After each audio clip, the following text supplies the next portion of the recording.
Right, St Edmund's Church in Allestree in Derby, and a gorgeous ancient yew tree. Probably the oldest thing in the churchyard. And it said it was growing here before the Norman Conquest. Makes you wonder if it was pre-Christian. The site was, so this must have been at least Anglo-Saxon times. You can imagine Anglo-Saxon times. Imagine a missionary monk standing underneath the tree preaching before the church was here. So the church is historic. This is even older.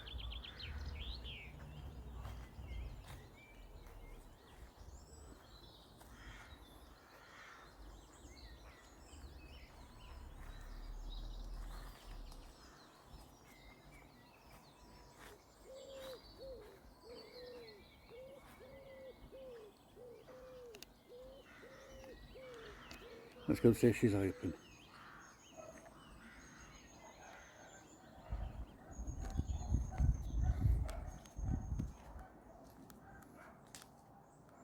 Look at that arch.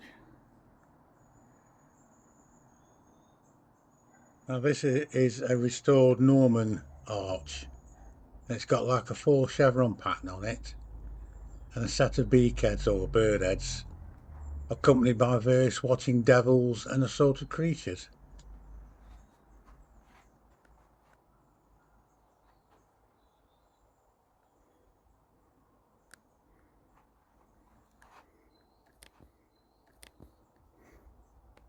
Is that a bee?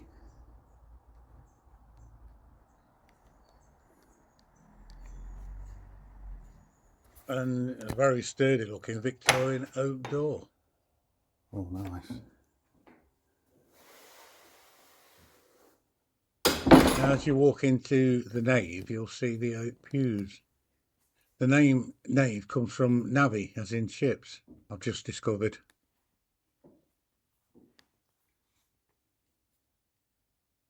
Now, most of this Norman church is built of local gritstone, and the stone may have been quarried from an area once known as Stone Hills, and it's an area in the woods of Burley near Corndon, which is next to a curious site close to the Corndon Millennium Topograph, a place I did a video on recently. I suspected it being of ancient origin.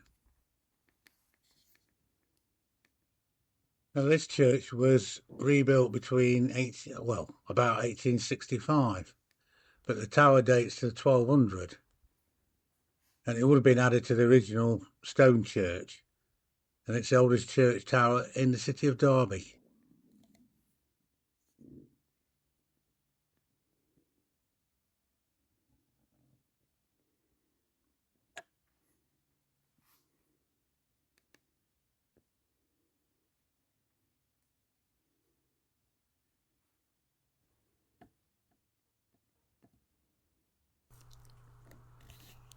At the end of the church is what is described as a fine collection of monuments.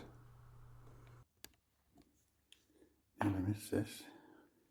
But it's easy to miss the oldest, which I nearly did. And it's on the left of the altar at ground level. And it's what is believed to be the 14th century tomb of the church's founder, but his name's not known.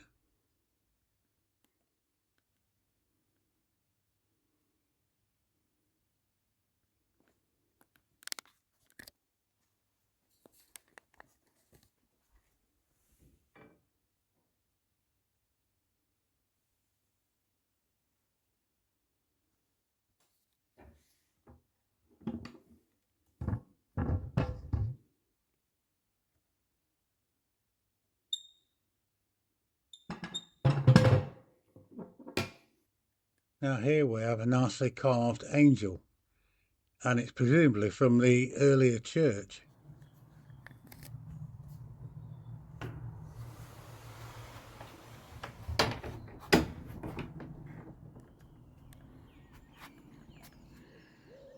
Right, these marks, if you can see them on the camera. are thought to be made from people sharpening arrows and tools.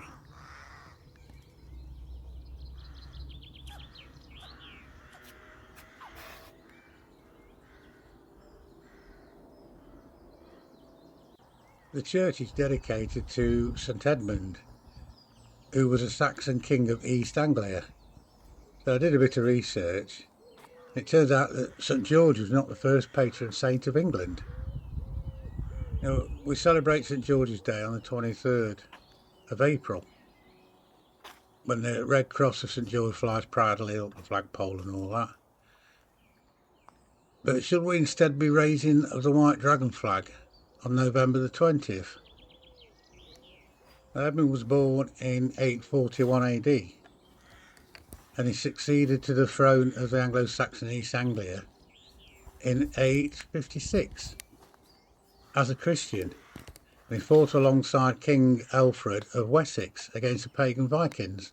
Edmund was captured and he was ordered to renounce his faith and share power with the Vikings, but he refused. So Edmund was then bound to a tree, shot through with arrows and beheaded, and the date was the 20th of November.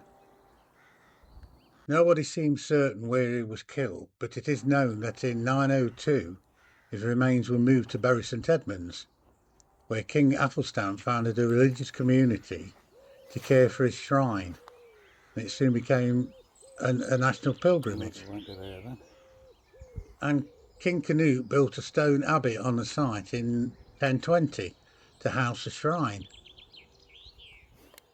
It's said to be a wildlife haven. It looks gorgeous. You can hear the bird life. I've actually seen a few bees and butterflies as well. Oh look, is that a redwood? And apparently for centuries Edmund's resting place was patronised by the kings of England. Now I found this bit interesting. St Edmund's influence was so strong that on St Edmund's Day in 1214 the rebel barons held a secret meeting at the shrine before going to confront King John, Charter of Liberties, which became the Magna Carta. I think it was King Richard I who adopted St George as his patron and protector of his armies. I guess that around that tree is for the wildlife, hedgehogs and such. And today St Edmund's remains are kept in the chapel in Arundel Castle in Devon. It's a big churchyard for a small village.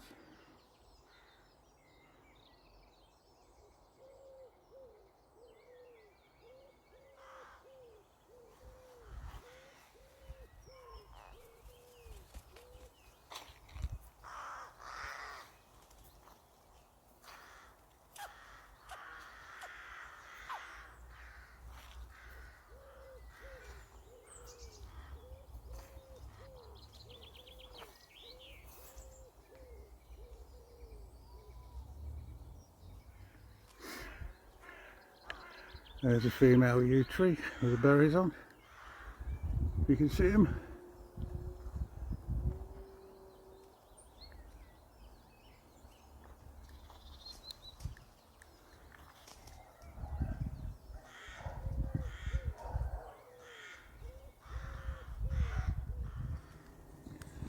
Oh, that's unusual.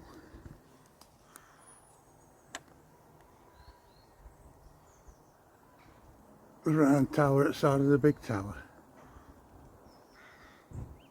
Different date, don't look as eroded and worn.